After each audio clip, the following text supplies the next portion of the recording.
Hello and welcome to our episode number 5 of the Yeshiva League Pass Tip-Off Podcast. I'm Ari Halpert, joined by the one and only Akiva Poppers. We're going to be bringing on our guest interview player of the week shortly, Mark Sardar from Magen David. But first, let's talk about our sponsors and making this all possible. First, we have Holy Schnitzel. Holy Schnitzel, it's a good night if you have food on the table and it's from Holy Schnitzel. They do everything from catering, in-house in-store restaurants, Uber Eats, wherever you want, they have it all. A great supply of different types of food. Holy Schnitzel, check them out all across the country, different boroughs, and we just love to eat there as often as possible. Then we have, when we're having a good meal with Holy Schnitzel, we make sure to have our kippahs on and our tzitzit, and we have Cool Kippahs who are always there for us. Cool Kippahs, if you're looking to a bar mitzvah, a wedding, any party, or any custom swag, they're the place to be for all of that. Cool Kippahs, they're located in Teaneck, New Jersey. They're available. You can check them out online, coolkippahs.com. And also their subdivision, Kippahs_exclusive, which is on Instagram. They're having limited edition drops of different cool yarmulkes. I tried to get the last one. It was sold out. So keep a lookout for them, Kippahs_exclusive on the Instagram. So without further ado, we're going to bring in our Cool Kippah Player of the Week of the number one team in the country. That's not breaking any news. It's Mark Sardar from Magen David Warriors. Mark, how are you? And welcome to the show. I'm good. Thank you for having me on the show, and let's get this going. Awesome. We're thrilled to have you. And the way we do it, I know you're a big fan of the show, so you've probably seen we fire some questions at you. We, as we've discussed before, we don't give the questions to you in advance. We like to see the star players perform under pressure, and we're going to get started. I'll go with the first one. So the first question is, you guys had in the transfer portal, you were able to secure the one and only Moses Smeke, which is, a lot of teams were after him, but he said he was going to school in Brooklyn, and you guys got him. So I want to know, implementing Moses into your team style of Magen basketball. Obviously, Moses is a Super Bowl player, and how did he get implemented into the team, and how were you guys able to basically seamlessly adapt him into your offense, into your style of play? Yeah. So first off, I knew this question was coming. I knew, obviously. So the thing with Moses was he went to Magen David Elementary, so people don't know that we have that chemistry, we have that bond from 6th, 7th, 8th grade. And then he decided to move to Deal, right? He went to Hillel for 2 or 3 years, whatever it was. Wait, hold on. Moses makes the decision in 8th grade. He moves his whole family, or his family chose to move? Family. His whole family. Okay. And then he wants to come back. So we're all stoked, we all know Moses, we love Moses. And he's just been a great fit. He's adapted. Coach Spike, Coach Benny, they did a good job bringing him in. All the boys bringing him in, and he's part of the family now. All right, that's interesting. I didn't know that he went there to elementary school. So I guess the NILs in Hillel and Deal were a little more, offering more money than in Brooklyn. That's good to know. But no, that's interesting, because I will say this about Moses. Obviously, playing with Braha, with a few years in high school, so he's obviously used to playing with some really strong ball players, so which obviously fits in well with you guys. So that's something that I didn't know. Poppers, what do you got for Mark? I didn't. The next question for him. Yeah, I'm curious. Kind of with the Magen's culture that's been built over the years, and obviously sometimes when you have a new guy joining in, it can be interesting trying to fit that in. But obviously with Moses, that wasn't an issue. With Miami, like, they have heat culture. And obviously, with you guys, you have one of the stronger cultures in the Yeshiva League. Very strong program, which has just been built over the course of last many years. So I'm curious, can you tell us more about that, and also like what's gone into maintaining that culture? Yeah, so it's very well known, our Magen culture. Like, every tournament you go, every single place you travel, everyone knows about us. Everyone knows about our culture, about Spike, about Benny, about just the way we do things. It's very intense. It's when you're in the gym, we always say this, when you're in the gym, it's hard work, it's business. And then once you get out the gym, it's a family, it's fun, we enjoy ourselves. But once we're on the court, we're gonna work hard 100% all the time. And 1 to 14.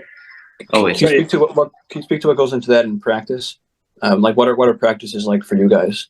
Yeah, so in practice, we we focus on a lot of togetherness, a lot of team drills, and just to make a bond, just to have that connection.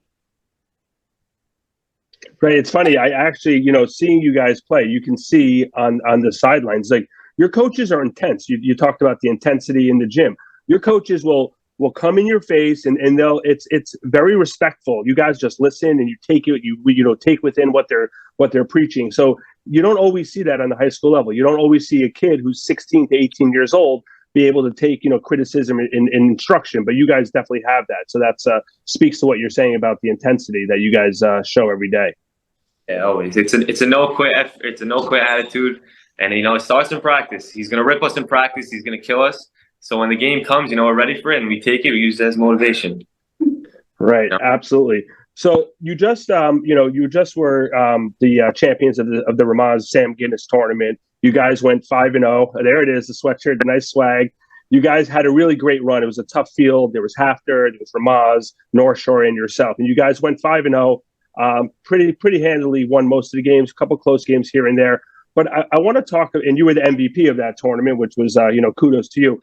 So I want to talk about in-season tournaments. Ironically enough, the NBA has adapted. They've kind of followed the Yeshiva League to come up with these in-season tournaments. So how do you guys view these in-season tournaments? How much do they mean to you? Are they beginning of the season? Are they like, let's get the Magen David tournament, let's get Satrin, let's get these other tournaments? How do those stack up together, and how do you guys go into those tournaments? Yeah, so the way we view tournaments, it's a way to build a closer relationship, to build a bond. They're always exciting. You want to win them, of course. Spike, Benny, Moses, they always say, we want to win every single game, no matter what. So yeah, we're always going to try and win. They're fun. They're very fun to win. The Ramaz tournament was a great experience, and but at the end of the day, Spike always tells us, championships are not won in December; they're won in March. So we want to get to that end goal always. Right. Well, maybe in April this year too, because I think Sarachek's going to April. So right. How we're number one now, but the goal is really to be number one when it's all over. Absolutely. Is there like a given priority for the season? Is it to win the Yeshiva League? Always Yeshiva League, no matter what. That's top. That's top. Everything else, we're always looking for everything. And of the tournaments, is Sarachek the highest? Sarachek, yeah. I don't think Magen David has. Maybe they have one, but we haven't had one in a while. So yeah. I don't know if they've ever won. Pops, have they ever won a Sarachek championship? I mean, I can fact check this in like the next minute, but off the top of my head, I don't think so. I think they lost to Frisch one year, or maybe that was the in-season Yeshiva League 1 year. Right. I don't know if they won. So that leads us into our next question, Poppers. Give them what do we got next? I love this question. With the all-time Magen starting five? What do you got? Who are the all-time? You don't need to give us positions. No positions. My all-time starting five? Yeah. All right, so I think we gotta go with Lasry. Lasry's open. And then we have to put Nakin. At the point guard has to be Pico. Pico is amazing. I don't know about like the olden days a lot. Well, give us the past, since you were born, the past 5-10 years. We don't need to go back to Spike's days. I grew up watching. Pico at the one, for sure. Who'd you say? I didn't catch that one. Teddy Cohen. Yeah, Teddy. We got to put Albert Lasry. Mike Nakin at the 4. Joe Sultan at the 5. And then I think we're going to have to put maybe Ray Jajadi at the 3. Yeah. Wow. I mean, it's so funny. It's like going through the Duke NBA players, when you're like trying to make a Duke starting 5. There were 4 guys who came to my head he didn't even mention. Just Asher Malamed. What's his name? No, there's so many. Yeah, I'm sorry. I have 5. Asher's my guy. Oh.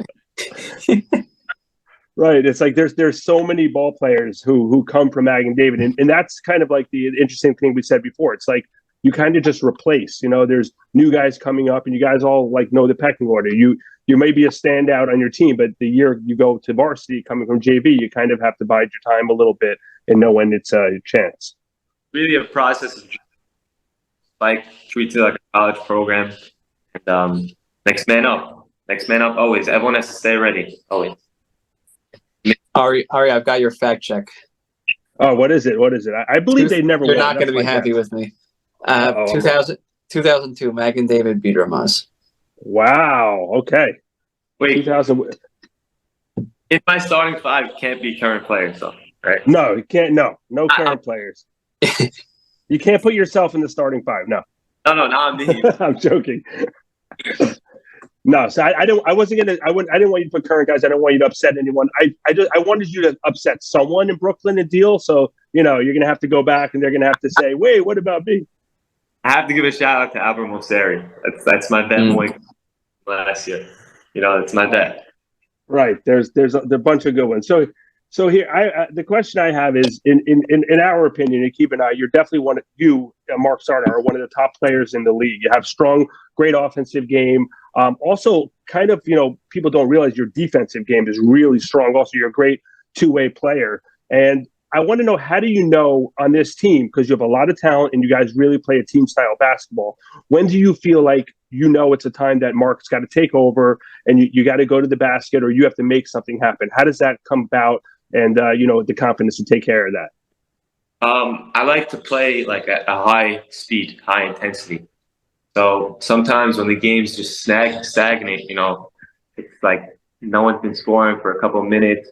I try to just push the break, and really, like, I'm most deadly in the fast break.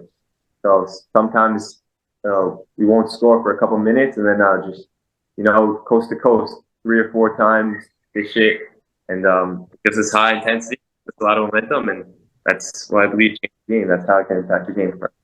Right, and also just one last note on that. So it seems like seeing you play, you go with your left as well as with your right. I assume you're a righty, but you have the left hand, something really strong. So everyone tells me that I'm a lefty. Like I write. Wow. I write E with my left hand. That's with my right hand. Oh. Wow, it's a little LeBron James like that. LeBron writes with his left hand, but he's a righty. So it's interesting. I guess I picked that up. When you're beating teams with your right and left, you kind of get lost. Which one is your dominant hand? So, Mark, did you ever have like an injury to your left hand or left arm when you were younger? No. It's just, I don't know. It just grew up like playing with both hands always. Yeah, I don't know. Something that definitely helped me though. Yeah, for sure. I mean, that's huge. Yes. I mean, obviously, at the college level, almost everyone has it. At the Yeshiva level, obviously, it's there are a lot of kids who don't have that. It helps. The defender doesn't know which way you're going to go, to the middle, to the base. Yeah. All right, Pops, you want to? He obviously, I assume he knows this question is kind of coming. This is most likely our last question. But Pops, why don't you? I might have another one. Oh, okay. Good. We'll keep him on his toes. No, we got to ask about Flatbush just because. Always. Obviously, I don't really need to give it because on this one. I'm curious what it's like when you're playing Flatbush, because you've got the rivalry game aspect to begin with, and then it's just been number 1 and number 2 the entire season. It feels like those games are super intensified. Like, how do you stay in the moment and not, let it get to you? Yeah, so everyone knows about the Magen Flatbush rivalry. It's one of the most for us and for them. Like, those games are packed. The pressure is really, really high. Some people are going to crumble. You never could expect. It's always a close game. It's fact, always a close game. Maybe sometimes it breaks away at the end, but it's always a close game. You just have to stay focused. It's a lot of preparation and practice all week. The days before, you just have to get your mind ready. And preparation is key. And then once the game comes, just trust the work. That's all it is. Is that it? Just because you guys kind of know each other so well, Like, it's a lot of personal pride on the line. You never want that too. But is there like, what's your game prep like before those games? Because you guys kind of know each other. Like, you already know what the scout is. You already know what they're trying to do. They already know what you're trying to do. It's the same thing for 10 years, right? It's the same players. They have a strong team. We're a strong team. They have to get ready, and it's a lot of focusing on individual players, a lot of strategy. Mark doesn't want to give up too much inside information. I'm just curious on like the broader approach. Like Kata? Like, what are you asking? Yeah. Nah, I'm more interested in, like, does your game prep change because you guys already know each other so well? Like, are there, like, are you potentially changing game to game how you want to approach it based on how the previous game went, or is it like at this point you guys know each other to 100%? Or even like knowing that you've already played each other three times. You've already played, right, and potentially another 3 times. Is there even a chance that when you're playing each other now, you're holding something back? Because, I know you guys have that full Brooklyn crazy press when you're, everyone's up in the up front court. Like, are you holding stuff back, knowing that you may have to put something in at a different point in the game? No, not really. Like I said, it's the game plan that the coaches, they do a great job. They set up a great game plan every single time, and it changes throughout the game, the previous games, but you're saying like to keep it in the back pocket for future games, because we know we're gonna match up a lot of times, right? Yeah. So, not really. We don't. We let it all out there, and then we just try to win every single game. We're not trying. Right. Well, you've had some incredible matchups. I mean, there, and we as fans, of great Yeshiva basketball, we're looking forward to seeing it a couple more times. I mean, you guys just phenomenal. You both play high, fast pace, both offense and defense. Really strong teams. So it's definitely exciting. Pop, you got anything else for Mark? Yeah, one more thing. Obviously, the team which I guess gives you the most concerns looking ahead to the playoffs is Flatbush. I'm curious if there's another team which is kind of on your radar as like, I'd rather not match up with that team. Obviously you expect to beat them. I mean, you've beaten everyone, right? Except for Frisch. But is it Frisch? No, I don't want to say we're scared to play anyone, or like we don't want to see anyone down the stretch. Like, we're ready to face anyone, but if I have to give a team, right? Because I don't really want to give a team. That's how it works, right? I would say probably like a team from the other division, like maybe like a TABC or a Frisch. Yeah, TABC or Frisch. Like, is that just because the non-familiarity? Just because we lost to Frisch. So I guess I'll say, yeah. There you go, Frisch. All right, and Frisch complains that we don't give him any good pubs. So there we go. There you go. We got Mark to give. There's your good pub. The shout out. Yeah. All right, so that's yeah. All right, so that's good stuff. Listen, first of all, Mark, again, congratulations. You guys have had a phenomenal start of the season. Again, not where you guys you're happy where you're at, but obviously the ultimate goal, as you said, is Yeshiva League Championship, SAR check, and all other opportunities that you have to win. You're our Cool Kippahs Player of the Week. We're going to send you Cool Kippahs will send you a gift certificate so you can get a new kippah or new tzitzit, whatever you want to get. And best of luck on the rest of the season. And keep on playing the game that you play. And we look forward to seeing you down the road. All right. Thank you. Thanks, guys. That's it. And now we have our Camp Lavi power rankings of the week. So we start on the bottom where we usually do, and we're going to kind of run through it as these teams have really not put much on paper in the games that they've played. At number 19, standing steady at number 19 are the Kushner Cobras. At 18, we have the Rambam Ravens. MTA at 17, Hank at 16, YDE at 15. So these teams, I would say YDE is probably, but once it gets to YDE, it starts another tier. I think there's 4 teams prior would probably be the bottom feeders of the league right now. I don't think I'm going out on a limb saying that. It's combined, maybe they have 2-3 wins. So, they are where other teams are kind of getting fat on and getting their victories in for their playoff pushes.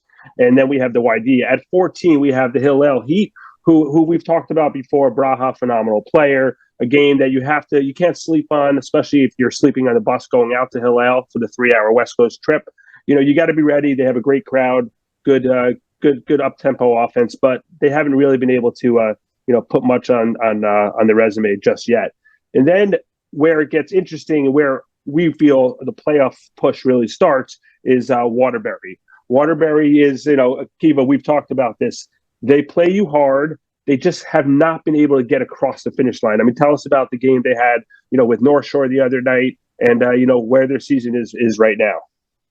Yeah, I mean, they're 3-6, but they could be 6-3. Like, they're right there. Yeah, I mean, North Shore they lost to in double overtime. They were up at the end of regulation before North Shore hit a game-tying 3, and then they followed that up by going to the greenhouse and losing by 4. They're covering a lot of spread. Their spread is there. Yeah, they're very good. They're covering all this spread. They cover. They always cover. They had that game against Magen David by Thanksgiving, which they only lost by 7. And then they had, I think, both games they had against Hafter where they were in the lead. I think until the fourth quarter. Yeah, one of those games. They were right there until the fourth quarter. The other one, I think, fell apart in the first half, but they had like a significant lead in the first half, in the first quarter. Right. And then they've got their wins over Hank and Rambam, so they've got the bottom feeder wins. But it's the first team which we come to where they've consistently played higher tier competition close, and they just haven't been able to finish. And it's putting them in a really tough spot. Fortunately for them, they have not the most difficult schedule to finish out the season, besides for having to play Flatbush. They play YD, Rambam, and JEC. So they could make a playoff push. Their victories, right? They could definitely. They're going to have to win those games. And then at number 12, we have the Heschel Heat. Heschel's kind of been on somewhat of a tailspin since Hunter has come on the show. I mean, we don't take any credit or blame for that, but it is what it is. So they like we said earlier, what we're seeing now, or at least what I believe, is maybe they were playing above their heads, and now they're kind of situated where they are, where they can compete with the teams. They had a good game against Frisch the other week, where they maintained, it was a competitive game back and forth. They had opportunities to take a lead and actually even, win that game, and ultimately fell short. And then they lost in their big rematch to Or Yisrael. So I think, they're that dangerous team, but maybe they came out stronger than we anticipated, and we kind of took for granted where they really should be at the end of the day. Yeah, maybe a little bit, but they haven't looked bad still. Right. I mean, the game against Frisch was right there, and that was at Frisch too. But they obviously have taken advantage of their pretty easy schedule, which is why they're 6-4, and compared to Waterbury, they're in a way better position playoff wise. And they have also not that difficult of a schedule still. The rest of the way, they just have a huge break because they're already on winter break right now. So they don't play until a couple of weeks from now. I don't think they play. They're not going to play in between now and our next show. Right. So they're not going to lose. They're not going to lose. Right. They're not going to lose. Otherwise, other than that, not much to say. Other than of the teams in this kind of mid-low tier, the playoff push tier, they're the best situated record-wise. Right. I think exactly with the schedule, as you mentioned, the schedule they have. And then right above them, at I believe number 11, is Or Yisrael. Or Yisrael had an uneven week. When I say that, they went into the Frisch really gunning for that game. I know I spoke to Coach W. Foreman about it. He was really looking forward to seeing how they stacked up against Frisch after having some good victories, and they had a tough loss to JEC early. So they really were trying to counter that with a good showing at Frisch. Frisch just came out in that game and kind of just beat them. It was, if you like defense, that was not the game for you. It was 80-67, one of the higher scoring games you're going to see in the Yeshiva League, especially with no shot clock. But Or Yisrael then rebounded, just now, and they were able to take care of YDE at YDE. So they're kind of going up, going down, hanging steady. And again, I think we've said all along, a dangerous team that can definitely play with the big boys. Yeah, and kind of just a theme here in terms of because 10 through 13, we went back and forth about it a lot. We spent way too much time. We spent way too much time on it, but we'll get to team number 10 soon. But those four are really tightly bunched for us right now. And then but just a common theme in terms of how the playoff push is looking for all these teams, because the teams which are, let's say, 9 through 1 are obviously in good positions right now. The questions start to come up once you get to 10 or so.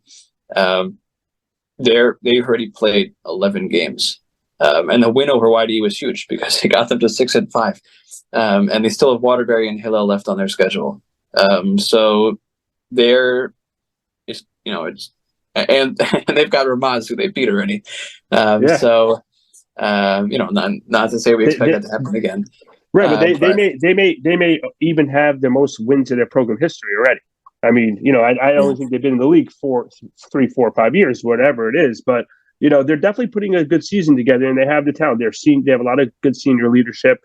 The new coach that we talked about, so they're in a good position. And right above them in the rankings is JEC Thunder, and they're kind of really above them because they just recently beat them. JEC, we've discussed it also. Like, they haven't beaten. They're taking care of business and the teams that they're supposed to. And the thing about Jason, I think we've said this before, is when they are playing the better teams, they're kind of getting blown out. They just played TABC at home this past week, and I turned the game on. I believe it was 31-8. It was like I thought it was a football game. They just don't have enough right now. But they're over 500 because they've been able to get the wins over enough wins, at least over teams which we have beneath them. They had that season opening loss to Heschel. But one thing I will say on JEC is that Yechiel Kadosh is showing a lot of in-season improvement. And absolutely. I think this is the main reason why we've bumped them over the last few weeks from 13 to 10. From the bottom of that mid-low tier to the top of the mid-low tier. And I don't see them getting out of the mid-low tier, though. But he's really become a beast. I think he has 2 20-20 games now this season. I mean, some of those rebounds I want to stat check, but every game it's like we've got our Yeshiva League pass. We've got Yeshiva League pass stat trackers, so I don't know. Right. I don't know. He's adding our own. No, it's. I'm just saying it's like those video numbers sometimes. But he's a great ball player. So I agree that he is kind of really. He's maintaining them where they are and the potential to absolutely beat someone above them. I think at number 9 we have SAR. SAR is kind of, again, hasn't beaten anyone above them, hasn't lost anyone below them, and they're good. I think they're viewed more as SAR, the uniform they're wearing, and just the history of the program, as opposed to they just don't have the horses. I believe they don't have that star player. They have good, solid players, but they don't have that like one guy you key in on each game or two guys. And I think that's the difference this year than and obviously in years past. Yeah, I think we've described them as solid before on this show. I mean, and since we, last recorded a show, they had that game against Magen where they like kind of stuck around. Right. You never expected them to win the game, but like it wasn't a blowout. They were just kind of, they were just there. Never within striking distance. But right. Sometimes like 9-point deficit where you're like 1 3-pointer away from making it close. Yeah, they're just kind of hanging around a little bit, But right. I just don't know if I don't think they have enough talent. Right. I mean, they could win a game against a team better than them. Anything is basketball, but sure. I mean, and also the rivalry game when they play Frisch or TABC, they could definitely steal one of those games potentially. Yeah, and they still have 2 more against TABC and 1 against Frisch, and also, I mean, just to point out, I mean, I said before that the team is 9 and above. We kind of, they're kind of in really good position playoff wise. Not really true for SAR actually, just because of who they have to play still. Right. And they have a tough schedule because they earned it. They earned the tough schedule for how they played last year. Absolutely. So not a shoo-in at all to make the playoffs. Right, but I would. It would be disappointing if they didn't. I think if beginning of the season, if you ask Coach Halpert, are we a playoff team? I think he would say yes. I don't think he would say we're a championship team, but I think that they are definitely a team that should be in the playoffs, and we'll see how it plays out. And then, Ari, also, I mean, what's their worst loss? Yeah, I don't think they have a bad loss. They don't have a bad loss. It's just they have a tough schedule. I think your point is more, he would say, we're going to win a few of these games against really good teams. They just haven't done it yet. Right. They still have plenty of opportunities. They're going to need to, because if they don't, they just do it. They don't have enough wins. They can't get Then those teams like Heschel, or they can steal victories against lower tier teams, and that's where the strength of schedule comes into play. Yeah, and I think if SAR goes out and loses to TABC twice, loses to Frisch, and then beats JEC and Heschel can lose all their other games too, and Heschel's still above them. Right, so they're going to really. Heschel's right. Heschel just needs to win one more game, and they'll already be right there with SAR. Even if SAR lost all three of those and beat them head to head, like Heschel, SAR needs to win one or two of those games. Yeah, and I wouldn't be shocked if they do. I mean, I think they can pull one of these games out, but we'll see. And I think the team right above them at number 8 is DRS, very similar to SAR. I think they're very similar. I think they're probably. I don't know. It's like almost if they played head to head. Have they played head to head? I don't believe so, but no, it would be a pick 'em, right? It could go either way. DRS, had a really back-to-back games against Magen and Flatbush, who, hey, in case you've been living under a rock, are 1 and 2 in the country throughout the season. Right. So they lost to Magen by about 8 points, lost to Flatbush by about 4. Although I don't consider the Flatbush game really a 4-point game. It was either way. They just were right there. You didn't expect them to win at any point, but they were right there the whole time. Right. They were right there, and they were both home games for DRS, which definitely gives them a nice bump, because they got one of the top 2 crowds in the country in the Yeshiva League. So they're capable of beating a team. They still have games against who do they play? They play North Shore twice. They play North Shore twice at the end of their schedule. Right. So they have some games. I think there's 3. They have 3 very winnable games coming up. Right. Are they 3 and 6? They're about that right now. They're 4 and 5. So 4 and 5. So they have 3 winnable games coming up. Assuming they sweep those, then they just need to take one from North Shore probably. Right. Yeah, I will disagree a little bit with your sentiment. I think DRS SAR head to head, DRS wins. Close, but I think DRS wins. And we have DRS ahead also in the power rankings. That's a side point, but I think also matchup wise they would. But yeah, I to your point, just in terms of the fact that they've kind of just stuck around with, besides for being down by 35 points to Flatbush the first time they played, they've kind of stuck around with the higher tier teams. They just don't have the horses. Joe Aaron's a great player, but just we're saying 1 through 5, they don't have the horses. Right. They're a little above the solid SAR level. They're a solid plus, I guess, is what we could say right plus. Now. Right. Yeah. And then at number 7, you have this team has really fallen off the rankings, and it kind of coincided with the injury to Peter Drucker, or the Hafter Hawks. Hafter's Ben is definitely on a downswing. They were at the Sam Guinness tournament. They did not, get a victory again. It was a big, good field of teams. But I think that they're almost lucky that they built up a lot of wins early in the season, and they still have an easy schedule coming up. I know they play Magen, but they still have the YDEs, the Ramboms, the Hanks. They have a nice influx of those teams is always helpful at the doctor ordered when you try to get victories. So, I think without Drucker, they're kind of like that solid mediocre team above the Wars and those teams. But without Drucker, they're not going anywhere in the playoffs. Correct. So his status once we get to February will be important. That's something we have to keep an eye on. In terms of playoff push, I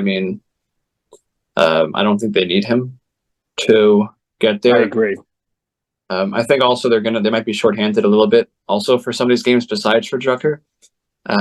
They've got some other stuff going on too, but I still don't think they need it. just something to monitor who is actually going to be playing in these upcoming games against Rambam and Hank. Okay. So it sounds like Poppers has like some pop bombs. He's not coming out with. I don't even know this, but I have some intel, but okay. All right. Yeah. Listen, you have to tune into those after games to find out, because I you got me on my edge of my seat. I want to know what's happening, but yeah. But you know what? So like, it's true. we will If you have to take keep away an the eye on it. size, yeah, we'll see what happens. But right now, without size, they're they're not going anywhere in the playoffs. No, it's hard to win playing very small. And on the opposite end, and we'll talk about them shortly, is Frisch. They're almost better than what they may be because of the size that they bring to the game. So I think size, like in the NBA, is coming back now. I think it's also becoming a factor in the Yeshiva League. At number 6, we've been talking about our most lethal number 6 team in the country. I think their overall record is like 6-8, or no, maybe I don't know. They have they're 3-5, but overall with the tournaments and everything, they're like 6-12 or something. Yeah, bad. But it's the North Shore Lions, and North Shore is starting to come around. Again, I saw them in the Sam Guinness tournament, the Ramaz tournament. Their horses, their big guys are coming back. I think they're missing Jonah Carmilli. He's just not 100%. I spoke to him at the tournament. You could see it. He's the guy who has the ball in his hands a lot. And right now they're running everything through Zarka and Abizadeh, who are fabulous players, but it's everything slow and it's really working hard. It's like they're playing it more of a slow style as opposed to really fluid basketball. And then they had that classic game against Waterbury where basically they may have saved their playoff season by winning that game. Yeah. They lose that game, they're done. Right, because their schedule is they still play. Who did we say they played? DRS twice. Magen twice and DRS twice. Yeah, that's a tall order even for those tall guys in North Shore. But they could sweep the DRS, beat Rambam and YDE, and still not make it just because the hole they're in. Right, and I can assure you, a lot of the top teams in the other division are hoping they do not make it. You don't want to be rewarded with the number 6 seed coming into your gym when they're the two-time defending champion between the JV and varsity. Right. So, but we'll see that. But they are number 6 because they have beaten all the teams now that they're getting healthier. They've beaten Hafter handedly.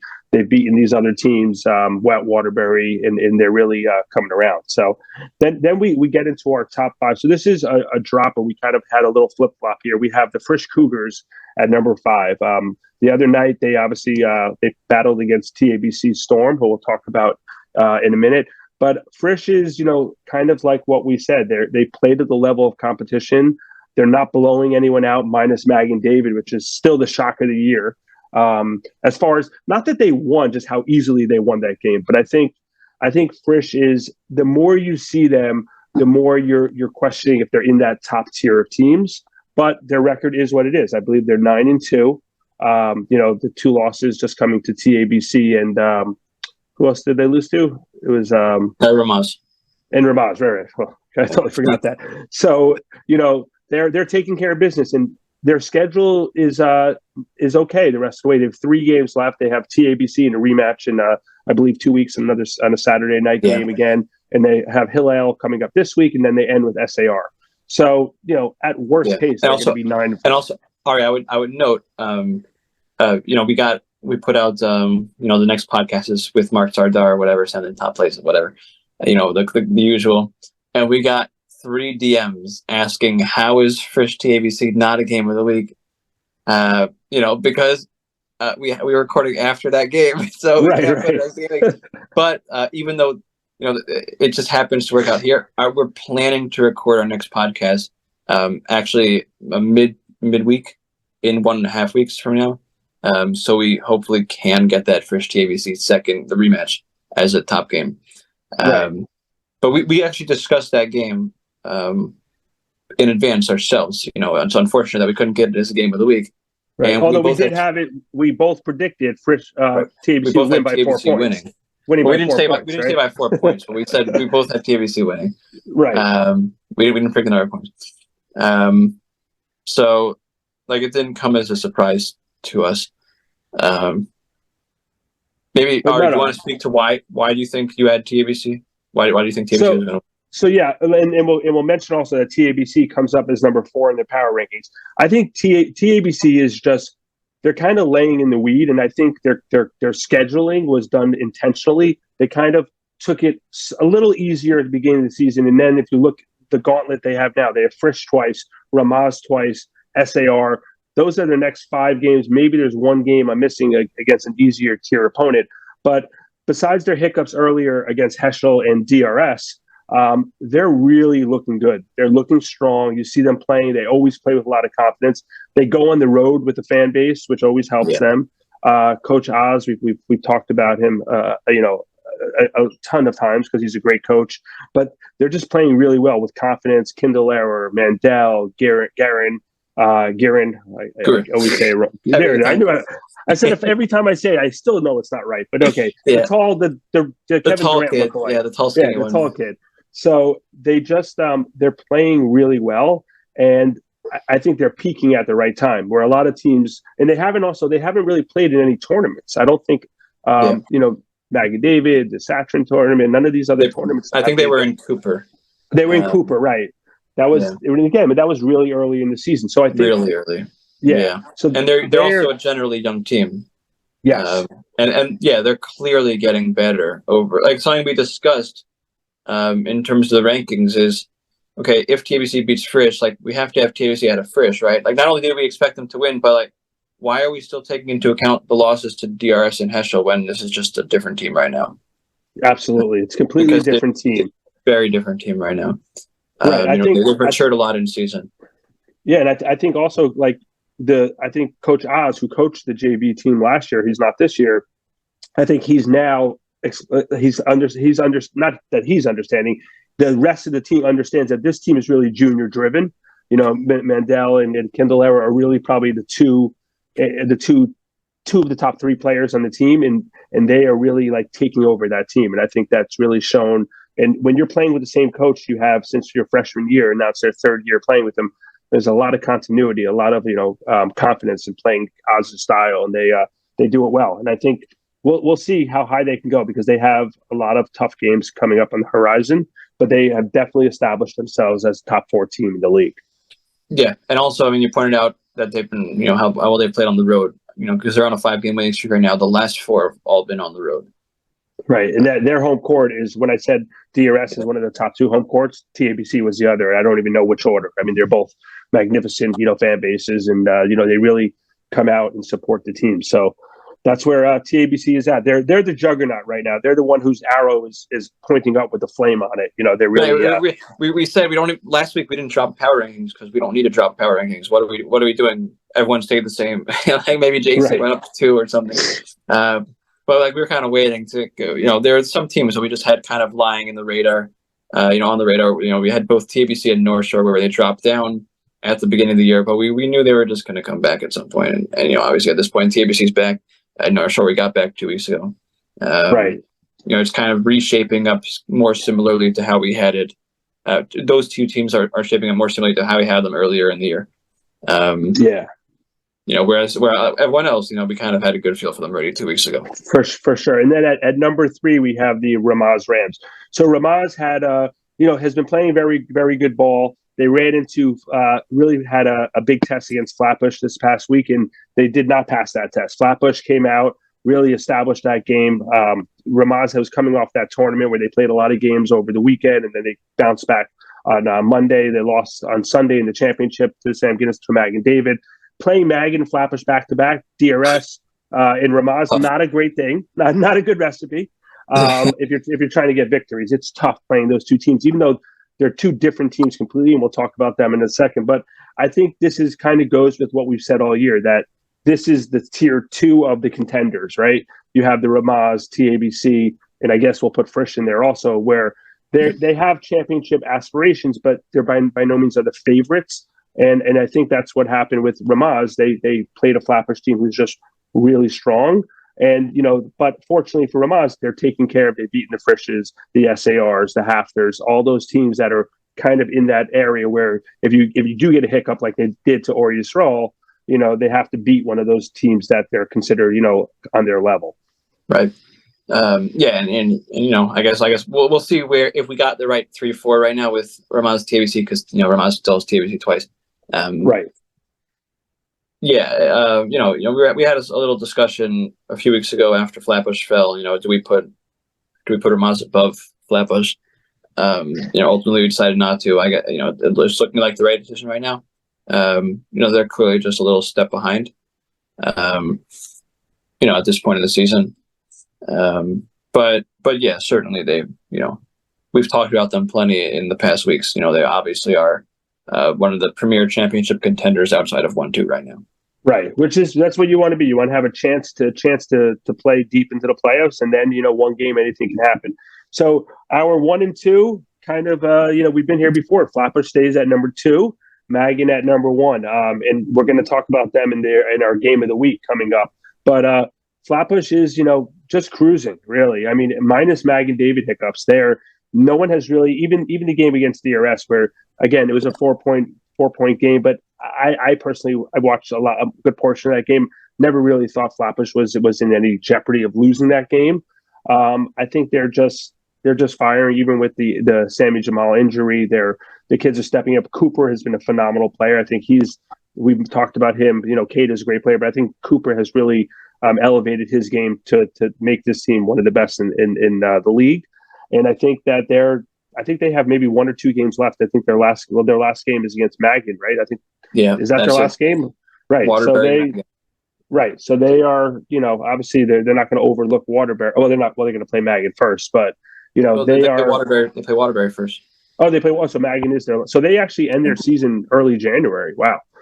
So yeah. I guess it's a lot of 2-a-day practices. I can't say it's definitively. I'm going to assume they have other games scheduled. It's just not Yeshiva League games. Right. Yeah, I know they've played some. Yeah, I know they've played some. Non-Jewish public schools, private schools. They'll stay fresh. Yeah.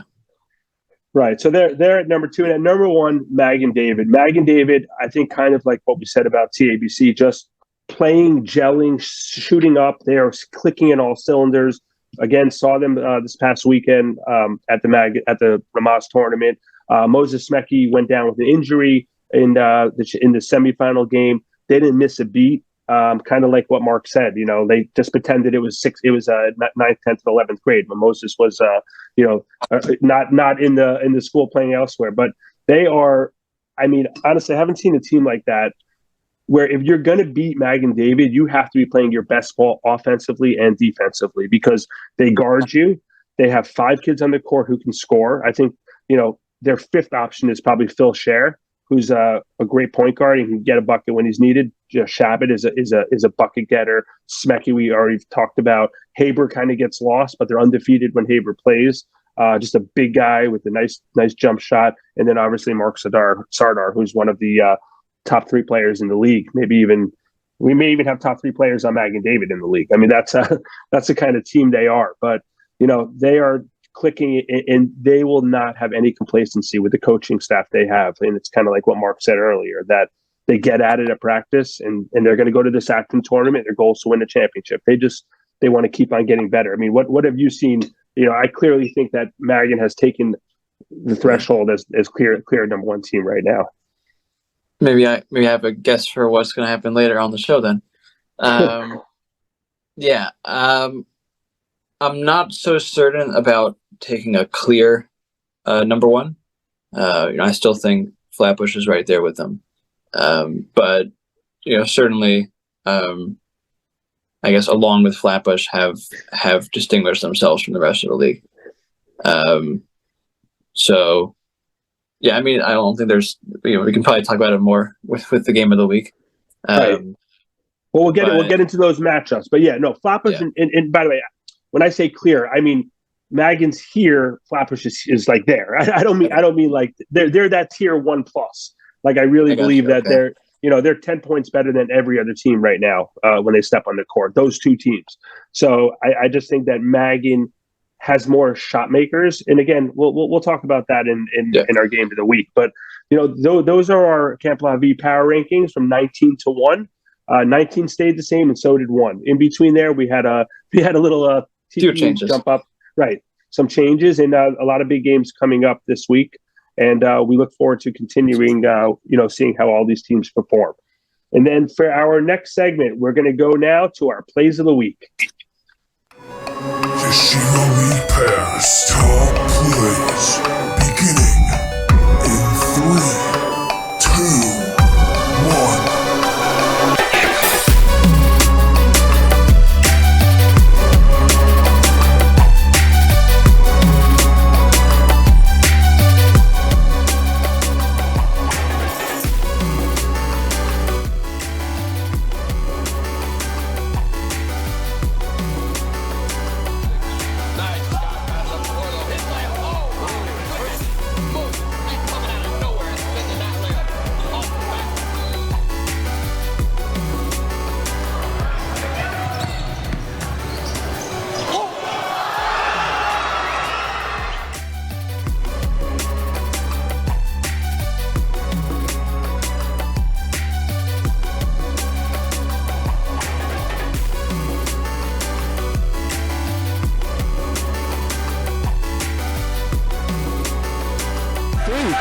Inbound to Petrona. Carmilli to Zarka. Zarka for three. Oh my God!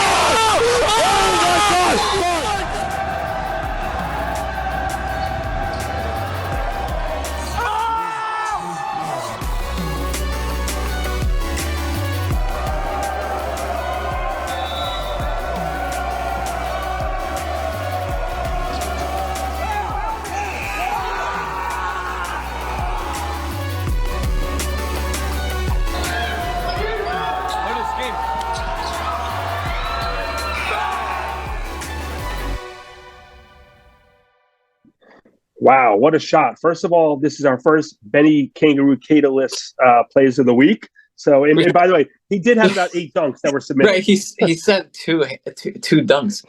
But we're kind of, you know what, we're like, you're going to have to reverse it. You're going to have to do a 360, Benny. I mean, you got to do something, okay? So it's like Yehiel Kadosh sent the dunk. And I was like, that's it? Like, right. Like, by the way, Keep, I had the same feeling. I'm like, all right, it's a two-handed dunk. Like, throw it down harder, man. Like, right. Dunk it on his head or something. Like, that's why Ari Halpert came in at number 1 with the elevated three-pointer at the buzzer against Hillel to knock them off from the undefeated teams. And congratulations, Ari. That was a great shot. So now we're going to get into our Holy Schnitzel game of the week. And overwhelmingly, the only people who didn't vote for this game go to different schools. Because it was legit. It was like 85%, and it was a three-team vote. It was a 3-game vote. So the other ones got like 7 each. When you have your number 1 versus number 2, Magen David Warriors taking on the Flatbush Falcons at Magen David. This will be their 4th time, right? They're playing each other. Magen holds the 2-1 lead, and it's going to be it's a Saturday night. I'm assuming it's a JV doubleheader. You know, they add to the drama, let the gym slowly pick up and fill up for the JV game, and then, you know, at the climax of the varsity game. 2 games, and it's these games are so big. I was talking to Spike Dweck at over the weekend, and he said these games are so intense in the community. He said, you know, obviously the kids are out there playing ball, but it's the community who, like the Flatbush guys, the families, the Magen families, they just, you know, they live and breathe it, and it's a great environment, great atmosphere. But I think this is a game where you have 2 styles of play, and ultimately it's Benny Kada for Flatbush is the difference maker on their side with all that he does, and we've talked about him, you know, warranted about how great a ball player he is offensively, defensively. But Magen David, and this is also assuming the health of Moses Smeke. Hopefully he is back for that, and I know he's resting up. They are just playing such great basketball. We alluded to it. I alluded to it earlier in the power rankings that they have so many shot makers. I mean, Josh Shabbat, the junior, he's one of those kids where you guard, he elevates, he can hang in the air, he can go off the dribble, on the dribble. Mark Sardar is phenomenal. Smeke, Haber, their bench, they have kids coming in. In Flatbush, you have Cooper, Shaya, Haddad, and all their players, and Shama. Really, really strong team. What do you look for in this game, you know, that could be a difference in the outcome of maybe some of the previous clashes that they've had? Yeah, I think the difference maker are turnovers.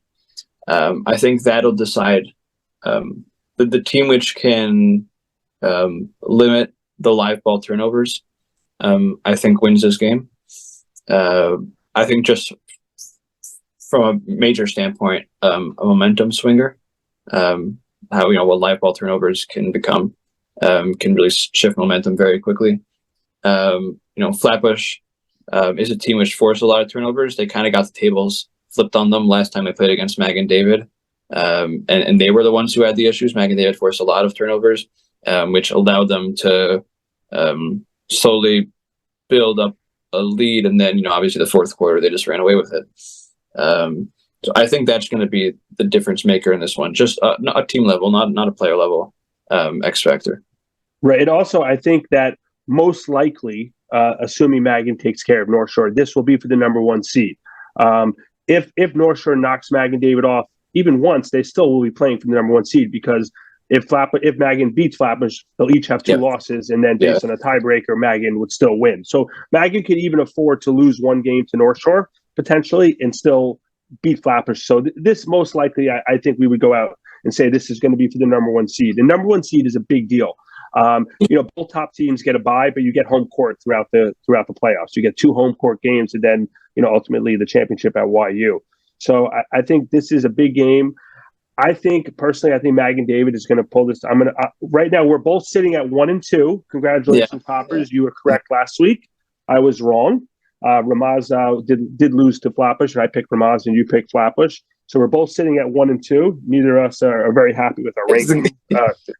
That's why they call it the game of the week. Right, exactly. That's why it's we're not picking Rambam against DRS. We're picking the games that we really think are the clashes of the big boys. But I think the fans vote on these. Right, exactly. It's not us who pick it; it's the fans who are choosing it. But I think Magen David wins this. I actually see this game going into overtime. I do. I just think the rivalry, the Saturday night, the intensity. I think Magen David wins the game by 3-4 points. I just think that they have, when they need a bucket, they can get to the basket. Where I think Flatbush has to, besides Benny Keita, they rely more on the 3-point shot. And I think that is a little tougher to forecast. I think with Sardar, Smeke, Shabbat, getting to the hoop is something where you can draw fouls, you can get contact, and you can finish at the rim. So that's why I think they're just 3 points better in overtime. Yeah. That's my prediction. Where do you go with the game? Does that prediction hold even if Smeke doesn't play? Yes, I do believe even if Smeke doesn't play, because I think like Mark said earlier, I think these kids they have such continuity with each other in that I saw them play this past weekend. Smeke didn't play. They don't miss a beat. They're well groomed in their offensive rotations, their defensive rotations. That he elevates another kid who can make a lot of shots, but I think still they win. He plays or not. Yeah, I think the point you make about the difference in style in terms of when you need a bucket, what sort of action are you utilizing to try to get a bucket, and the actions are different for these two teams. And from a consistency level, getting to the rim is more consistent than three-pointers. You get cold and just everything falls apart. And I do think that is something to note if these teams meet later down the line. However, I think if these teams play 10 times, it would be a 5-5 split. I think matchup-wise, they are dead even. And right now it's 2-1 Magen David. And we just had Sardar on the show, and we all know that there's a major curse going on right now. If you are on the show, if Magen David loses this game, we're not going to get any guests the rest of the season. No, Akiva, it's good because we pay all them a good appearance fee. The gift certificate to the Cool Kippahs. So that's drawing them in. Right. there you go. I'm going to go with Flatbush by 4. And another one of those where I just don't want to overthink it because, obviously this is very easy to say, but truly it could go either way. I do truly think on a matchup level, these teams are dead even, possession for possession. So yeah, I'll go against you on this one. I think for the third week in a row we're going against each other. I think we were together on North Shore over Fresh, and then DRS after we were both on different ends, and then Flatbush Ramaz we were on different ends. Yeah, so there you go. That's why we bring each our opinions. Right. I'm going to back Flatbush for the second straight week. They got me last time, so I'll go with them again this time. Right. You're gonna ride the horse that's getting you to the finish line. That's a smart move, and also a smart move by Coach Malk and Coach Dweck to not schedule this on January 1st, so they have a day of recuperation after New Year's Eve. It might have been tough to get referees on January 1st, also. Right. That is true. So that's our game. That's our Holy Schnitzel game of the week. I picked Magen David over Flatbush. Pops picks Flatbush over Magen. We'll see. And it's been a great week or two of Yeshiva League basketball. We're getting into that exciting time, Kiba, where the playoffs are jockeying for position. 1 seed, 2 seed, Sarachek, in play. Everyone wondering what's going to be with those participants and everything. So it's really we've reached the heart of it. Teams are really playing well. Injuries are taking part in the rankings as well. But that's our show. We just want to thank our sponsors. Obviously, Holy Schnitzel, who we just mentioned, who been with us, and they've done a great job. And they always, if you're looking for the good food, good eats, check them out. Holy Schnitzel. I should mention, Ari, I decided to go to Holy Schnitzel a week and a half ago in Upper West Side. It was very good. I had the Holy Schnitzel. chicken sandwich or whatever it's called. Wait, did they roll out the red carpet for you when you walked in? I don't think they knew who I was, but maybe. Oh, next time. you were wearing like a fake mustache Yeah, or something, or exactly right. I know it's not easy walking in those streets when you're Yeshiva League tip-off podcasters. So, yes, that's Holy Schnitzel, a first-hand endorsement by the one and only Yeshiva Poppers. He gives it 2 thumbs up, and then obviously Cool Kippahs, who the player of the week is a great thing. The kids have been getting their gift certificates, and just a great sponsor, and the Kippahs _ exclusive on Instagram.